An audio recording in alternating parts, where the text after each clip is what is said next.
이 종목은 대체 왜 그랬을까요? 오늘 시장에서의 특징주 살펴보도록 하겠습니다. 먼저 OLED 관련주 체크할까요? 덕산 하이메탈, APS 홀딩스, 야스 등등에서 OLED 관련주들의 상승세가 오늘 두드러집니다. 삼성전자 이재용 부회장이 오늘 충남 디스플레이 사업장에 가서 대형 패널 포기할 수 없다라고 이제 강조를 하고 나서요. 이 절대 TV를 비롯한 대형 패널을 포기해서는 안 된다라고 하면서 지속적인 투자를 강조하고 돌아갔다라는 겁니다. 차세대 디스플레이의 양산 시기가 앞당겨지지 않을까라는 기대감 속에 OLED 관련주 쪽으로 투자자들의 관심이 쏠렸는데요. 단순히 급락에 따른 반등에 불과할지는 조금 더 챙겨봐야 되겠죠. 이어서 휠라코리아 보겠습니다. 7% 넘는 반등을 주고 있었는데 상승폭 조금 키우면서 지금은 8% 이상의 반등을 주고 있네요. 중국의 합작사 안타스포츠가 깜짝 실적을 발표했기 때문이다라고 시장에선 그 이유를 찾고 있습니다. 그러니까 안타스포츠 하면 최근 분식회계 의혹으로 당국의 조사를 받고 있다라고 했던 그 회사입니다. 그것 때문에 휠라코리아의 주가가 진짜 많이 빠졌었는데요. 이제 깜짝 실적을 내놓은 이 안타스포츠의 이 뉴스로 인해서 휠라코리아에 대한 어떤 주가 급락세도 진정이 될 수 있을지 역시 챙겨봐야 될 것 같습니다. 4,300원 어제 대비 오르고 있네요. PNT 보겠습니다. 실적에 대한 어떤 자신감을 가져가는 그런 얘기들이 나옵니다. 이번 달 들어서 코스닥 지수가 거의 한 6% 가까이 빠졌던가요? 그런데 PNT는 코스닥 시장 내에 있는 종목이잖아요. 이 시장 속에서 이번 달 들어 한 25% 이상 주가가 올라가는 모습을 보여줍니다. 오늘만 하더라도 10% 가까운 상승으로 진행이 되는데요. 올해 총 5건의 공급 계약이 있었는데 그 수주 금액을 따져보니까 작년 한 해 동안 이뤘었던 그 금액보다 훨씬 많은 금액이 책정돼 있었던 거죠. 올 하반기 실적 개선될 것이다 라는 기대감 불러 모으고 있고요. 6,080원 현재가 형성되고 있습니다. 2차 전지 관련주도 하나 볼게요. PNT에 이어서 SKC입니다. 이 업체도 이제 2차 전지 소재 관련주라고 볼 수가 있겠죠. 동박업체 KCFT의 인수로 인해서 이제 뭔가 달라질 것이다 라는 얘기가 나오는데요. 1% 넘는 상승으로 진행되고 있는데 새로운 뉴스는 아닙니다만 앞으로도 꾸준히 봐도 될지 이 이슈를 앞세워서 한번 눈여겨보도록 합니다. 45,350원 기록이 되고 있고요. 이번에는 전략 세울게요. 코롱생명과학, 코롱 주가 체크하겠습니다. 코롱생명과학은 20% 급락, 코롱 지주사도 5%대 약세입니다. 잘 아시는 것처럼 오늘 코롱 그룹주 울상일 수밖에 없었습니다. 어제 한국거래소 기심위가 코롱 티슈진에 대해 상장 폐지 심의를 내렸습니다. 결정을 내리면서 이 관계사, 지분을 가지고 있는 관계사들의 주가가 하락으로 돌아설 수밖에 없는데 어떻게 하면 좋을지 한번 전문가와 함께 이야기를 나눠보도록 하겠습니다. 철도주도 한번 볼까요? 일제히 강세를 지금도 나타내주고 있는 상황이죠. G7 정상회의에 참석한 도널드 트럼프 미국 대통령이 철도라는 말을 언급하고 나섭니다. 대륙과 한반도를 이을 만한 구간이 바로 북한인데 북한의 지리적인 강점을 들어서면서 이 철도를 콕 집어서 언급을 했던 거죠. 그의 말 한마디에 또 들썩이는 철도주들 어떻게 봐야 될까요? 대응 전략 챙겨보겠습니다. 하나 에어로스페이스도 볼게요. 실적에 대한 얘기는 꾸준히 나오고 있고요. 또 자회사 하나시스템의 IPO 기대감까지 함께 더해가고 있습니다. 주가는 강보합선인데요. 많이 올랐잖아요. 추가적인 상승 가능할까 고민해보도록 하겠습니다. 종목 대학 이야기는요. 프라임스탁 정태근 팀장과 함께 말씀 나눌게요. 팀장님 어서 오세요. 네, 반갑습니다. 안녕하세요. 바이오주에 대한 얘기 먼저 나눠주세요. 코롱생명과 코롱 과연 어떻게 될까? 어제 참 많이 좀 걱정이 됐고 진짜 코롱 티슈진이 티슈처럼 종이장처럼 돼버렸다라는 얘기들도 나오고 있고요. 참 어떻게 해야 될지 모르겠습니다. 주가는 당연히 급락이고요. 어떤 시각으로 보세요? 그 예전에도 한번 다뤘었는데 계속 반복해서 오늘 이거는 좀 안 가져올까 하다가 선택을 했어요. 오늘 제가 선택한 종목들 같은 경우는 좀 두 종목 같은 게 좀 피하자는 관점에서 일단 좀 준비를 했습니다. 코롱생명과 코롱 같은 경우에는 이전에도 제가 내추럴엔더텍의 백수호 사태를 말씀을 드리면서 신뢰를 잃었다는 부분들을 말씀을 드렸고 이런 부분들이 있었고 난 이후에 내추럴엔더텍의 주가가 안 좋은 부분을 예를 들게 되면서 티슈진한지 그리고 신라제 팩스화백에는 똑같이 좀 말씀을 드렸는데 지금 상장 폐지가 진행이 됐고 그리고 인버사에 대한 어떤 신뢰는 완전히 깨진 상황이기 때문에 지금 다시 임상을 진행을 한다고 해서 이게 다시 갈 만한 이슈는 아니라고 봐야 될 것 같아요. 왜냐하면은 TC유진에서 인버사로에서 주가가 이미 급등을 했고 그래서 시세가 충분히 분출이 되고 그런 어떤 트레이딩 수익이 확보가 된 상황이기 때문에 이게 다시 진행이 된다고 하더라도 주가 급등 요인은 제가 볼 때 없다라고 생각을 하고 있습니다. 그 이전에 뭐 진행이 된다고 하더라도 그 이전의 문제는 항상 이 시간을 통해서 반복해서 말씀드리지만 신뢰에 대한 부분은 완전히 깨져버린 상황이기 때문에 주가가 다시 움직인다는 것은 상당히 큰 무리가 있을 수밖에 없다는 거죠. 그런데 이 코롱 생명과학의 어떤 인포사 사태 문제가 이 코롱 생명과학으로 끝나게 된다면 또 문제가 달라지겠지만은 아시다시피 올해 같은 경우 코롱 인포사 사태로 코롱 인포사 사태를 시작으로 해서 지금 최근에 신라젠의 팩사백까지 해가지고 계속 그 바이오 제약 섹터의 어떤 악재가 돌출되고 있거든요. 그렇기 때문에 이런 계속 연결되는 악재 때문에 코오롱 생명과학을 포함한 바이오 제약 섹터의 전반적인 투자 심리는 안 좋을 수밖에 없다라는 거죠. 그래서 이런 부분들 때문에 계속해서 뭐 최소한 올해까지는 안 좋을 수밖에 없다는 부분들을 뭐 다시 한번 좀 말씀드릴 수밖에 없을 것 같고요. 그리고 이 종목에 대한 그 어떻게 해야 될까 이게 가장 큰 문제인데. 솔직히 뭐 TC유진 같은 경우는 상표화되기 때문에 어쩔 수가 없습니다. 그런데 뭐 코롱 생명과학이라든지 코롱 같은 경우는 뭐 만약에 제가 가지고 있다고 하더라도 매도는 안 될 것 같아요. 지금 구간에서. 그렇죠. 네, 네. 뭐 머리로는 팔아야 된다고 생각을 하실 거예요. 근데 마음적으로 너무 아까워서 못 팔아요. 네, 네. 네. 그러면은 이거는 뭐 가지고 있을 수밖에 없다고 봐야 될 것 같아요. 그래서 예전에도 그래서 한번 예를 들어 든 게 바이오 제약 같은 경우 2015년도에 시세가 크게 한번 났었다가 쉬어가고 2018년에 다시 한번 바이오 제약 그 장세가 왔듯이 그런 그 업황 사이클이 다시 돌아올 때까지는 기다릴 수밖에 없을 것 같아요. 그래서 그 시간에 대한 어떤 감내가 가능하다라면은 가져갈 수밖에 없는 부분들이고요. 그리고 새로 어떤 바이오 제약에 대해서 어떤 개별 종목을 제외를 하고요. 뭐 전반적으로 봤을 때는 저는 접근은 안 하는 게 좋을 것 같다. 라고 말씀을 드릴 수밖에 없을 것 같고 그리고 투자기금 같은 경우는 뭐 지금 제가 말씀드린 뭐 다 그 힌트가 다 나갔다 봐지는데 뭐 나빠요 의견을 드릴 수밖에 없을 것 같습니다.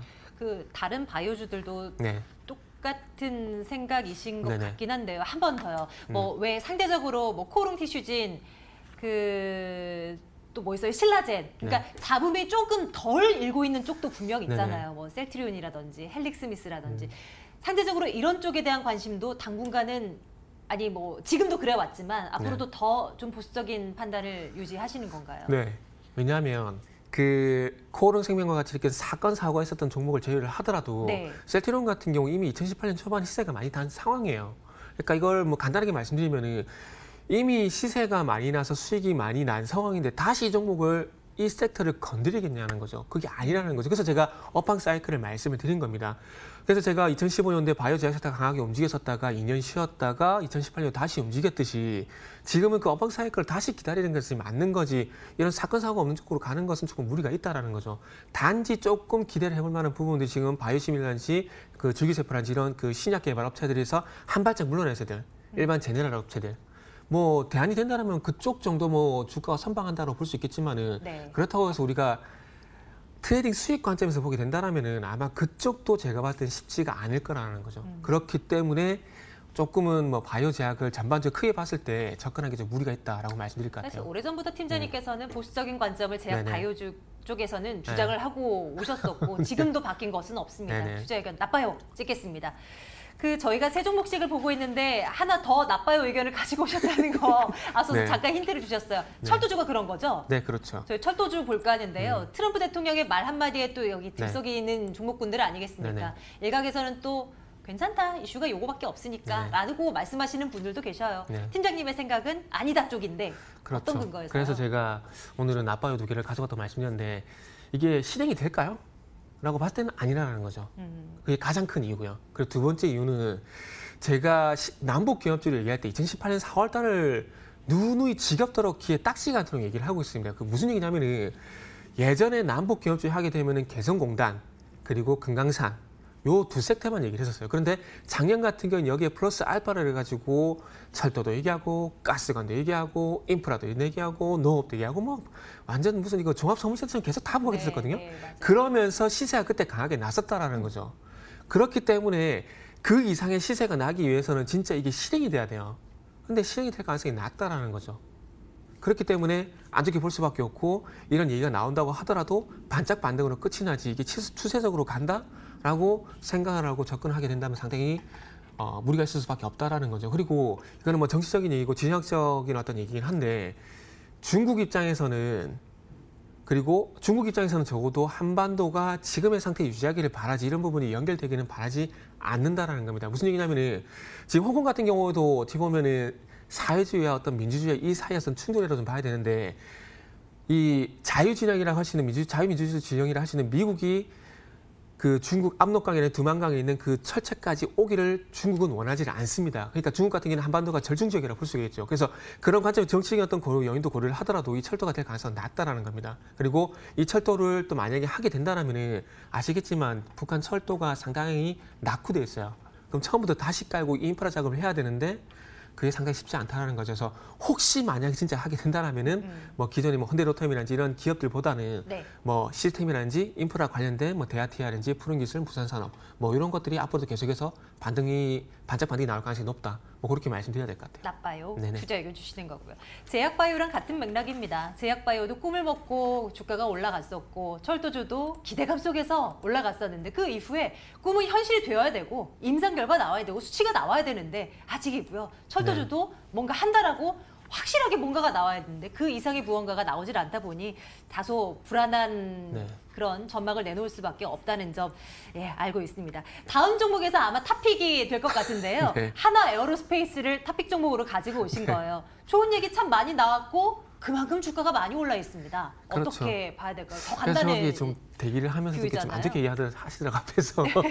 근데 그 간단합니다. 그냥 지금 시장에서는 뭐 개별 종목을 볼 수밖에 없어요. 근데 요 종목 같은 경우는 핑계거리가 많다는 거죠. 전 사업 부문의 실적 개선 그리고 하나 시스템의 어떤 IPO 네. 이런 것들을 했는데 지금 29,600원에서 48,000원 정도 올라간 거기 때문에 제가 볼 때 그렇게 많이 올라갔다고 보지는 않습니다. 예. 그리고 어찌 보면 서두에 말씀드렸듯이 가장 큰 이유는 지금 시장이 좋지 않기 때문에 대안을 찾을 수밖에 없어요. 그렇다면은 살만한 핑계가 있는 종목 쪽으로 시세가 많이 올랐지만 또 집중이 될 수밖에 없다는 거죠. 예를 들면 애국 테마 같은 것들 올라는데 또 가잖아요. 그러니까 대안이 없다는 거예요. 그러다 보니까 하나 에어로스페이스 같은 경우에는 그런 테마 쪽보다는 실적이란지 IPO 이슈가 있기 때문에 뭐 누가 말할지 모르겠지만 하여튼 저는 좋아요 드리고 싶네요. 지금도 네. 오케이예요? 오케이입니다. 지금 접근도요? 지금은 제가 봤을 때 눌림목이라고 판단하고 있어요.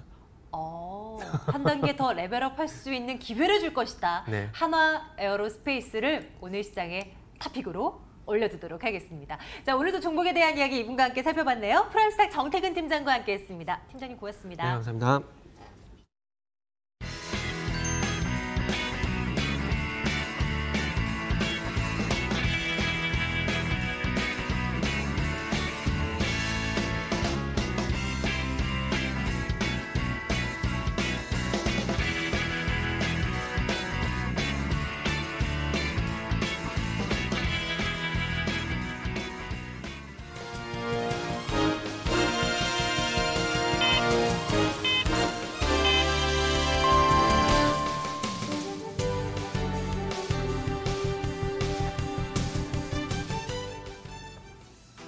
(8월 27일) 화요일에 거래 마쳤습니다. 어제 폐장 후 나온 에코롱 티슈진의 살패 격정이 내려지면서 시장에서는 일단 불확실성은 조금 해소됐다라고 평가를 내놨습니다. 어제 하루 종일 경계감이 짙게 껴있던 제약 바이오주인데요. 선별적이지만 급 반등했던 종목들이 속출했습니다. 셀리버리 체크해 보시죠. 일단 셀리버리 주가 흐름을 보시면 3월 말 기준 최고가 82,000원을 찍고 8월 6일에 25,000원 선까지 주가가 밀려 내려왔는데요. 바닥을 다지고 올라오더니 오늘까지 상승을 랠리를 펼쳐가고 있습니다. 오늘 장중 4만 원을 회복하는 흐름이 나오기도 했었는데요. 일단 가장 최근 이슈는 지난주 금요일에 나왔던 미국에서 줄기세포 관련된 특허권을 취득했다라는 소식입니다. 증권사에서도 계약이 가시화되고 있는 만큼 주목해보면 좋을 것 같다라는 레포트를 내놓은 상태입니다. 셀리버리는 오늘 8.9% 가까운 급등이 나왔습니다. 윗꼬리를 살짝 달긴 했는데요. 거의 10거래일 연속해서 랠리 이어가고 있습니다. 셀리버리는 39,000원 선에 종가 형성했습니다. 국내 증시 마감가 체크해 보도록 하겠습니다. 8월 27일 화요일에 거래가 마쳤습니다.